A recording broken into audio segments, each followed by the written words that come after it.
So one of the things we do every year here at Wellness is the plank. We do a timed plank, but unfortunately over the years we've seen some pretty bad planks. So today we're going to just discuss the proper way to do a plank and the kind of keys to focus on to make sure you're doing it properly, whether at the station or in here at Wellness. So a few things we want to point out. We're going to start from the feet first and work our way up to show you how to properly engage the muscles to make sure you're as rigid as possible. So the first thing you want to do, no one really thinks about their feet, but you want to actually pull your heels together. So you're pulling the heels together, and this causes your adductors to also work. You're going to want to squeeze your knees together as well. And then the biggest part of this is you want to squeeze your glutes. So one of the things that you can do, if you squeeze your glutes, there's no way you can dip here in your back, which is one of the things we see a lot. So go ahead and relax and show what a back dip looks like.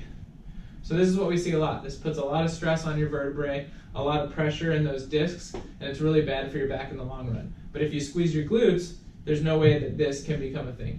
This is one of the reasons we use the dowel, right? This shows us where your shoulders are, where your head is, and where your hips are. If you start to drop and you relax in here, we see this big gap, and we can tell right away that you're not properly engaged.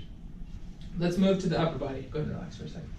So one of the things you want to do when you first even get in position is make sure your elbows are right underneath your shoulders. So this is a straight line coming up from the ground. That's not only going to put your shoulder in a better position, but a position of comfort.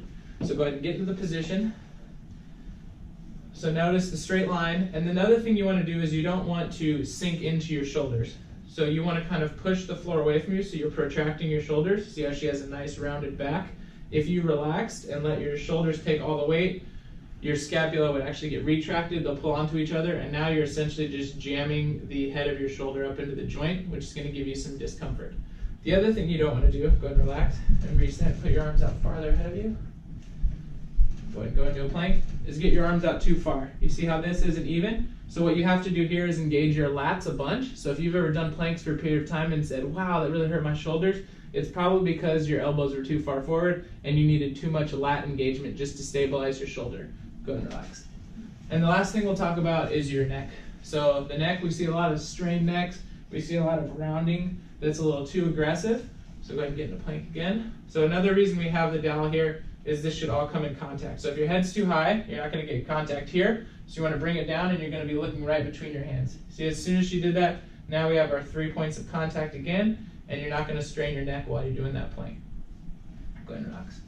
The other common things we see are just kind of mistakes in terms of how people do a plank. So the one big one is when people cross their feet. So do a plank.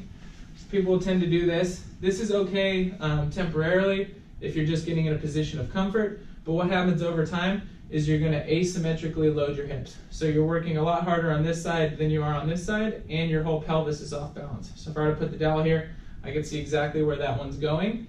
If you want to balance it out because you really feel like that is better for you, make sure you do it evenly between one side versus the other, but ideally both your feet would be on the ground because that's the position of stability you have the most. Go ahead and relax again. The other thing we see people do, and we can't really get through here, is put their feet up against something. So go ahead and get into a plank. So say you feel more comfortable putting yours against a wall, right? Because this provides some stability. Well, going back to the shoulders, that might mean your shoulders are too far in front of you, so you're constantly pulling and your toes want to drag. Or the other thing you tend to do is put too much weight into your shoulders, and now you can push the floor away from you and drive back.